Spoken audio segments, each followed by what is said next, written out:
Muito bom dia! Estamos no sábado, no dia 16 de julho de 2022. Estamos iniciando aqui o capítulo 34. Como de praxe, então, vamos continuar falando e lendo aqui o poema todo e seguindo com a interpretação de cada estrofe.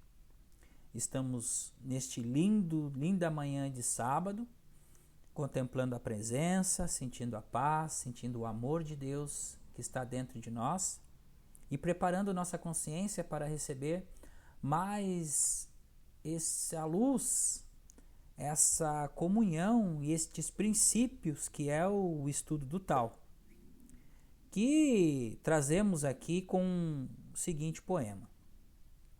Estamos na página 183. O grande caminho é vasto. Pode ser encontrado na esquerda e na direita. Os 10.000 seres dele dependem para viver. E ele não os rechaça. Conclui a obra sem mostrar sua existência. É o manto que cobre os 10.000 seres sem agir como Senhor, podendo ser chamado de pequeno. Os 10.000 seres voltam para ele sem que haja como Senhor, podendo ser chamado de grande. Assim, o homem sagrado nunca age como grande, por isso pode atingir sua grandeza. O grande caminho é vasto e pode ser encontrado na esquerda e na direita e os 10.000 seres que dele dependem para viver. E ele não os rechaça, conclui a obra sem mostrar a sua existência. Então, o que significa esta primeira estrofe, que é grandiosa no caminho espiritual, quando a gente desperta e a gente vai começando a estudar, começando a elaborar, começando a entender sobre nós mesmos. E o caminho, a tradução literal da palavra do Tao, em chinês, e grande, é uma propriedade atribuída ao caminho quando ele é percebido pelo alcance infinito que possui com relação a todas as manifestações que abrange.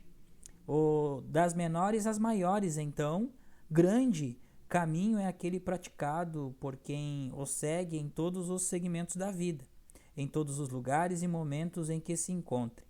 Neste caso, a pessoa entende que se aqueles preceitos aplicam-se à totalidade das existências e se a vida não pode ser dividida para ser vivida em segmentos, o caminho também não deveria ser vivido de forma fracionada. O grande caminho é como uma ampliação do pequeno caminho, que no taoísmo significa os preceitos do Tao, aplicados apenas a alguns aspectos da vida, como, por exemplo, o trabalho que se faz com as artes taoístas, ou o trabalho solitário de alguém que se afasta do mundo para se dedicar apenas à sua própria realização pessoal. No sentido filosófico, a palavra Tao representa o absoluto, raiz de todas as existências, uma dimensão que transcende tempo e espaço e dá sentido a todas as manifestações porque está na essência de todos os seres, manifestada como semente espiritual, e isto é a centelha divina. E como o caminho espiritual, a palavra Tao, adota 3 significados na língua portuguesa, caminho, caminhante e caminhar, desta forma o Tao está na estrada, no ato de caminhar pela estrada, e dentro do caminhante que caminha pela estrada. Por isso quem segue o caminho encontra o Tao em cada ponto desta estrada infinita, e conforme caminha, mais se aproxima do absoluto. Enquanto caminha, o seguidor comprova e mede os resultados do seu progresso, contemplando as alterações que ocorrem nos níveis de expansão de sua consciência. Quem empurra o praticante para a frente no caminho são as experiências místicas pelas quais ele passa. E o próprio caminhar já é uma experiência mística porque o fato de se manter na estrada reafirma a vinculação do praticante ao Tao em todas as suas ações no mundo manifestado. E ele leva a sua prática para o alcance gradual de pequenas realizações. Para esta pessoa, portanto, o caminho está no seu trabalho, nos seus hábitos cotidianos, na sua prática devocional, nos ritos e cerimônias dos templos, na sua forma de meditar e de raciocinar, nos seus pensamentos, no seu sono, nas suas refeições e no asfalto da estrada por onde ela anda. Então, para quem desperta e cultiva somente a semente espiritual que traz o âmago, o caminho se encontra em toda parte, em todos os tempos e em todas as existências. Por isso ele é vasto. No taoísmo, esquerda simboliza energia yin, suavidade, receptividade, e direita simboliza yang, força e atividade. Encontrar o grande caminho na esquerda e na direita significa então encontrá-lo no yin e no yang, na receptividade e na criatividade, na suavidade e na força, na quietude e no movimento. Por ser vasto, o Tao abrange as duas modalidades, e considerando esta grande abrangência, os mestres taoístas ensinam que é possível manter-se a quietude durante o movimento e encontrar-se o movimento dentro da quietude. Significa que o seguidor do Tao precisa aprender a estar na suavidade sem perder sua força e agir com determinação sem perder a sutileza. Determinação é Yang, força e sutileza é Yin, suavidade. Então, seguir o Tao é aprender a integrar estas duas polaridades em lugar de separá-las. Esta é a integração da quietude e do movimento que se encontra no grande caminho, que de tão amplo e abrangente pode ser encontrado na esquerda e na direita, na força e na suavidade, na quietude e no movimento. Os 10.000 seres todos os seres do mundo manifestado dependem do Tao para viver, porque o Tao é a origem da vida, e sem a origem não há vida. Mas depois que são criados, os 10.000 seres continuam a depender do Tao para viver, porque necessitam de um fundamento para a sua vida. E neste fundamento encontra-se na busca da sua essência, que está no cerne do caminho espiritual. O Tao, como origem da vida, tem a sua qualidade da infinitude, então ele é infinitamente vasto e abrangente, receptivo, tolerante, como o esquerdo ou yin, e infinitamente forte, ativo e criativo, como o direito ou yang.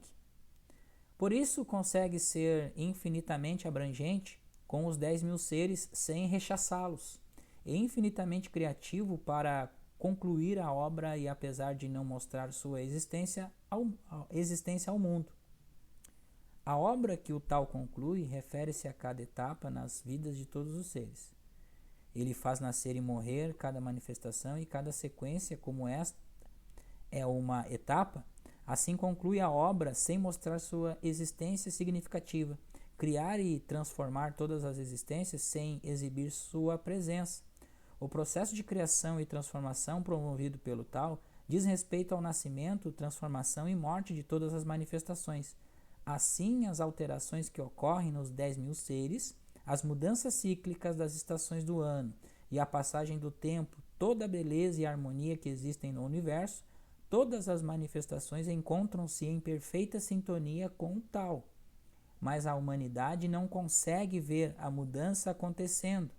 O que se vê são os resultados das mudanças, e este é o sentido de o Tao concluir sua obra sem mostrar sua existência. A mudança ou criação pode ser apenas pressentidas, adivinhadas ou explicadas, jamais vistas.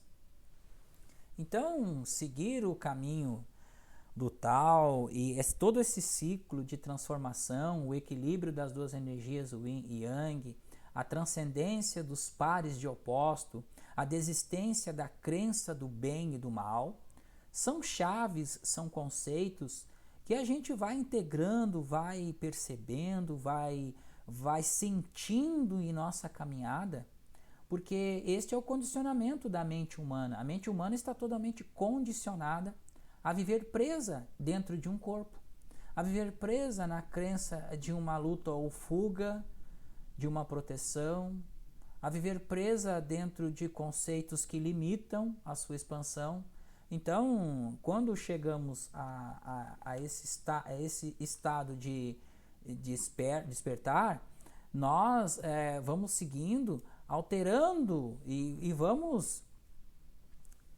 tendo cada vez mais a vontade de seguir o caminho do tal, estudando, meditando e praticando. É muito difícil, meus irmãos, superar um pouco a nossa crença da materialidade. Digo isso a vocês por experiência própria, estudando este livro nos últimos dias, porque nós movimentamos com energias que estão permeando nossa consciência e que querem se manifestar a fim de ser elaboradas, equacionadas e integradas. Então precisamos lidar com isso também, estarmos atentos à autoobservação e em todos os vídeos vou falar a mesma coisa, porque é necessário que possamos entender como fator consciencial as coisas que nos vêm para que nós possamos reinterpretá-las, possamos pegar como ensinamento e seguir o caminho, sem olhar para trás, sem desistência, sem questionar. O colapso da função de onda se dá a partir do momento que nós soltamos tudo e deixamos a alegria e o amor de Deus trabalhar em nós, sem ressentimentos, perdoando 70 vezes 7 o nosso inimigo, orando por ele, orando por aquelas pessoas que nos contrariam, que não gostam de nós e que nós temos alguma coisa. Então devemos sim fazer as pazes com o nosso irmão e largarmos nossa oferta no altar. Então é isso que devemos fazer, perdoar, equacionar, liberar essas energias. Nem eu te condeno, vai, não peques mais. Então ficamos por aqui nesta aula de hoje. Façam uma meditação pós a aula, voltem lá, escutem de novo este áudio. É muito importante nós começarmos a repetir, escutar todos os dias, para que o estudo, a verdade, ela vai sendo mantida na consciência, vai permeando, vai sendo mantida e vai sendo praticada. E aí nós vamos tendo essa elevação, tendo esta autoridade para trabalharmos isso, vivermos isso e sentirmos isso durante o nosso dia. Que a paz seja convosco. Muito obrigado e um bom sábado a todos. Paz em Cristo. Voltamos amanhã com a próxima estrofe aqui para fazermos nossos estudos, nossas meditações unidos em Cristo. Muito obrigado.